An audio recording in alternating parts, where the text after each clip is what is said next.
Hello everyone, welcome to lecture force. First question है, निम्नलिखित में से कौन सा जो ऑप्शन है वो मास यानी कि द्रव्यमान के इंक्रीजिंग ऑर्डर में अरेंज है? प्रोटॉन, इलेक्ट्रॉन, अल्फा कण और हाइड्रोजन परमाणु। तो इस तरह के क्वेश्चंस नो डाउट इजी होते हैं, लेकिन इनको आपको केयरफुली करना होता है।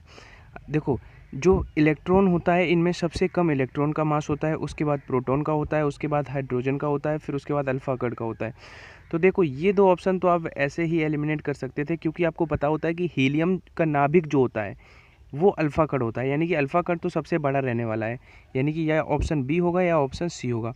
अब देखो, इसमें क्या है, ऑप्शन नंबर सी में आपको इलेक्ट्रॉन इधर कर दिया है, जबकि अगर इंक्रीजिंग ऑर्डर में अरेंज करना है तो सबसे पहले इनिशियली सबसे कम मास वाला होगा। तो देखो, इलेक्ट्रॉन से बहुत ज़्यादा होता है प्रोटॉन का, और प्रोटॉन से फिर हाइड्रोजन का, हाइड्रोजन परमाणु से फिर अल्फा कण का, क्योंकि अल्फा कण जो होता है वो हीलियम का होता है। वो हीलियम का मास कितना होता है, 2He4 होता है, तो हाइड्रोजन से तो ज़्यादा होता ही है।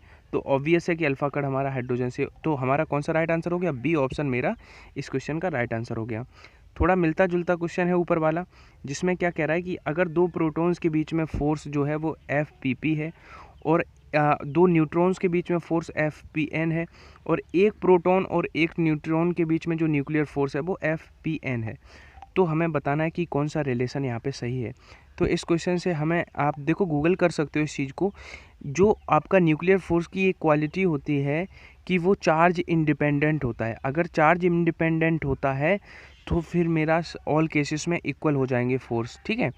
तो ये क्वेश्चन भी आ चुके हैं, सारे ही क्वेश्चन आ चुके हैं, और एक बार मैं श्योर करा दूं आपको कि जो सीरीज़ मैंने स्टार्ट करी है, अगर इसको आप लोग मोटिवेट करते रहोगे मुझे, और आप इसी तरह से इसको प्यार देते रहोगे, तो एग्ज़ाम तक आपके इतने नंबर ऑफ़ क्वेश्चंस मैं करा दूंगा कि आपको और कहीं से प्रैक्टिस करने की नीड नहीं है। आप चैप्टर वाइज अगर एक बार सारे ही चीज़ें पढ़ चुके हो, तो अगर इनसे प्रैक्टिस करते रहोगे तो आपको एज इट इज़ क्वेश्चन मिलने के चांसेस रहेंगे। इस डेंसिटी, जनरली बच्चा इन चीज़ों को इग्नोर कर देता है, वो कॉन्सेप्ट पढ़ता रहता है। तो मेरी यही कोशिश है कि आपको कोई फैक्ट आपको नहीं छोड़ूंगा।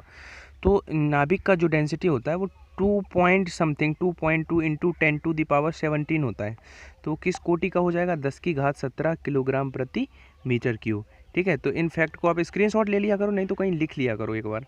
वैसे कोई इतने टफ नहीं है। अगर रेडियम की जो हाफ एज है वो 1600 वर्ष है, तो इसकी औसत आयु यानी कि मीन एज बतानी है, एवरेज एज बतानी है। तो देखो, इस क्वेश्चन में हमें पेन और पेपर उठाने की ज़रूरत नहीं है, अगर आपको दो बातें पता हैं। क्या दो बातें? वो क्या, मैंने आपको बताया था, टी हाफ जो होता है एक रिजल्ट 0.69 कुछ समथिंग इंटू आपका एवरेज एज। सिमिलरली अगर एवरेज एज इधर लिखेंगे तो होता है 1.4 इंटू 44 इंटू टी हाफ। तो इन दो चीज़ों को देख के हम क्या गैस कर सकते हैं?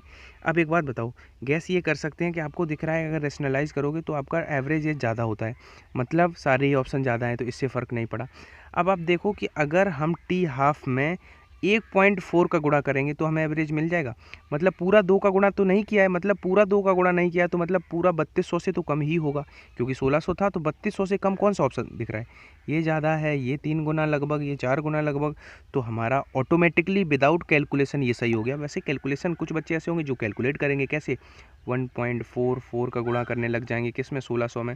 तो मेरे भाई, कॉम्पिटिटिव एग्जाम में ऐसे ऑप्शन फ्रेमिंग करी जाती है कि अगर आपको उसका कॉन्सेप्ट पता है, एग्जामिनर आपसे कॉन्सेप्ट जानना चाह रहा है, तो कुछ बच्चे तो इसको 1 मिनट कैलकुलेट करके तब आंसर क्लिक करेंगे। आपकी अंडरस्टैंडिंग, आपकी थॉट प्रोसेस इस डायरेक्शन में होनी चाहिए कि अब आपका 1600 है तो ये 2 गुना तो है नहीं, क्योंकि अगर इसमें 2 का गुणा होता तो 2 गुना होता, मतलब 2 गुने से कम है तो आंसर। तो ऑप्शन एलिमिनेशन हमें सीखना है, बहुत ज़रूरी है। किसी धातु पृष्ठ पर अगर ब्लू लाइट हम एमिट करते हैं तो इलेक्ट्रॉन एमिट होते हैं जब ब्लू लाइट इंसिडेंट करते हैं, परंतु ग्रीन करते हैं तो नहीं होते हैं। तो कौन सा इनमें से कलर है जो करेंगे अगर हम आपत्ति, तो फिर इलेक्ट्रॉन जो है वो एमिट होंगे। तो मैंने जब रेडिएशन एमिशन पढ़ाया था तो मैंने बताया था कि आपका एक थ्रेशोल्ड फ्रीक्वेंसी होता था, एक थ्रेशोल्ड वेवलेंथ होता था। तो वो क्या होती थी थ्रेशोल्ड फ्रीक्वेंसी? वो मिनिमम फ्रीक्वेंसी जिससे अगर कम फ्रीक्वेंसी होगी तो वो एमिशन नहीं करेगा, उससे ज़्यादा होना चाहिए। सिमिलरली वेवलेंथ में बताया था वो मैक्सिमम वेवलेंथ। तो सिमिलरली अगर हम देखें, आपको पता है विबग्योर, VIBGYOR, तो इन्होंने कहा है कि ब्लू यहाँ से अगर एमिशन हुआ है तो ये तो डेफिनेट है कि ये थ्रेशोल्ड फ्रीक्वेंसी हो गई। अगर इसकी वेवलेंथ आपको पता है कि इधर जाने पे इंक्रीज हो जाएगी, यानी कि आपका ग्रीन से तो होगा ही नहीं, ऑब्वियस है, लेकिन येलो से भी नहीं होगा, एलिमिनेट हो गया। ऑरेंज यानी कि नारंगी से नहीं होगा, रेड से नहीं होगा, तो किससे होगा? वॉयलेट से होगा। तो सिमिलरली हमें क्या देखना था कि ये थ्रेशोल्ड, आपको थ्रेशोल्ड क्या कहते हैं, देहली जिसे कहते हैं, देहली तरंग दैर्ध्य का क्वेश्चन था। तो ऐसे क्वेश्चन बहुत बनते हैं एयरफोर्स के एग्जाम में, ठीक है। तो आपने अगर डिटेल नहीं देखे तो चैप्टर वाइज मैं हर वीडियो में बोलता हूँ, देख लिया करो। यदि लेमडा वेवलेंथ का प्रकाश, अब देखो इसमें पढ़ लेना कि जो ई थी, जब उसको 2e कर दिया इंक्रीज करके, तो अब वेवलेंथ क्या हो जाएगी, तो ई बराबर होता क्या है, hc/λ माइनस आपका वर्क। तो अब एक बात बताऊं, मैं इसको सॉल्व नहीं करवाऊंगा, ये क्वेश्चन आ चुका और एक्सपेक्ट है कि आ सकता है, इसको आप कैलकुलेट कर लेना, मैं आपको प्रोसेस बता दे रहा हूँ। अब की बार क्या है, ये 2e कर दी है, तो hc तो सेम रहने वाले हैं और यहाँ पे लैम्डा डैश कर लेंगे। तो अब इसमें एक में, समीकरण एक में 2 से डिवाइड करोगे तब कैलकुलेट कर लेना, या 2 में 1 से डिवाइड करके कैलकुलेट कर लेना, या ऑप्शन को याद कर लो। ये जो आपका आता है ये λ/2 से बड़ा होगा और लैम्डा से छोटा होगा, यानी कि ऑप्शन सी इसका राइट आंसर है। इसका स्क्रीनशॉट ले लो, ठीक है। ये क्वेश्चन एक्सपेक्ट है कि आ जाए आपके एग्जाम में। नेक्स्ट क्वेश्चन पे चलते हैं। देखो पीएन जंक्शन डायोड में जो फॉरवर्ड और आपका रिवर्स बायस का जो रेजिस्टेंस होता है, अब देखो फॉरवर्ड के लिए क्या होता है रेजिस्टेंस, वो 10⁻², और रिवर्स के लिए जंक्शन डायोड आपने आई होप जहाँ से चैप्टर वाइज पढ़ा होगा वो पढ़े होंगे फॉरवर्ड्स और रिवर्स। तो रिवर्स के लिए क्या होता है रेजिस्टेंस, 10⁻6 होता है। तो इनका रेशियो जब निकालेंगे तो 10⁻6 से 10 नीचे 1/10⁻4 बचेगा, यानी कि इसी को हम 10⁻⁻4 अनुपात 1 लिख सकते हैं। तो इसी को कुछ याद कर लो, चाहे कुछ कर लो, चाहे आप समझ लो, तो इसका बी आंसर है। ऐसे एग्जाम में ऐसे क्वेश्चन मिलेंगे, देख लेना। जब कोई न्यूक्लियर जिसका एटॉमिक नंबर n है और मास m है, एक अल्फा कण और 2 बीटा कणों का एमिशन करता है, तो रिजल्टेंट न्यूक्लियर में कितना एटॉमिक नंबर होगा और कितना एटॉमिक मास होगा। तो देखो ऐसा क्वेश्चन अब आप लोग समझने लगे हो, प्रैक्टिस सेट अगर लगा रहे हो, मॉक टेस्ट दे रहे हो, तो इन क्वेश्चंस का क्या रिलेवेंस है उसको बताने की ज़रूरत शायद अब नहीं है। तो अल्फ़ा कण एमिट होता है तो एटॉमिक नंबर में 2 का डिक्रीज होता है और एटॉमिक मास में 4 का डिक्रीज होता है, एक बार फिर बता दूं। और जब बीटा कण एमिट होता है तो एटॉमिक नंबर में 1 का इंक्रीज हो जाता है और एटॉमिक मास पे कुछ फ़र्क नहीं पड़ता, ठीक है। अब अगर फ़र्क नहीं पड़ता बीटा निकलने पर और वो 1 बढ़ जाता है, ठीक। अब पहले अल्फ़ा कण निकला होगा तो 2 की कमी आई होगी, यानी कि n-2 हुआ होगा और उधर m-4 हुआ होगा, ठीक है। मेरी बात ध्यान से सुनना। अब बीटा कण एमिट हुए लेकिन 2 कण एमिट हुए तो 2 एटॉमिक नंबर पे 2 का इंक्रीज होगा, यानी कि 2 का इंक्रीज कर दिया, और एटॉमिक मास पे तो कोई फ़र्क पड़ेगा ही नहीं। तो फिर यही तो आ गया आंसर, m-4, उसका मास पे 4 की कमी आ जाएगी और n पे कुछ फ़र्क नहीं पड़ेगा। तो ऐसा ऑप्शन कौन सा दिख रहा है, बी ऑप्शन हमें ऐसा दिख रहा है। तो इन क्वेश्चन को केयरफुली आप करना, और आप तभी कर पाओगे इनको स्पीड और एक्यूरेसी के साथ जब अगर एग्जाम से पहले ऐसे क्वेश्चन देखे होंगे, नहीं तो वहाँ पे थोड़ा टाइम वेस्ट करने के बाद कर पाओगे, इसलिए मेरी कोशिश है। अब देखो ज़मीन पर अब देखो इस क्वेश्चन में मैं आपको एक बात समझाऊं ध्यान से, क्योंकि ऐसा क्वेश्चन अगर आ जाए तो मेरी कोशिश ये है कि आप गलत नहीं करोगे।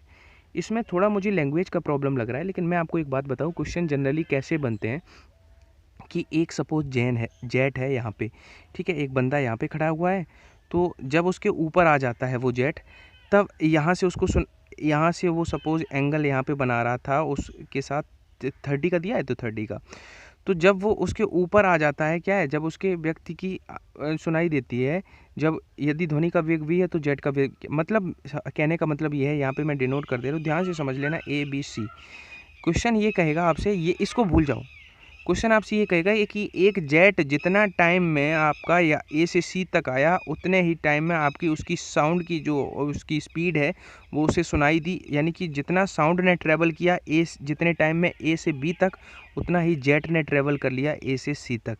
यानी कि अब मेरी बात ध्यान से सुनो, जितना आपका जेट ने ए से सी तक टाइमिंग लगाई, उतने ही में साउंड उसका ए से बी तक आ गया, यानी कि उसको सुनाई दिया जब वो ऊपर आ गया, ठीक।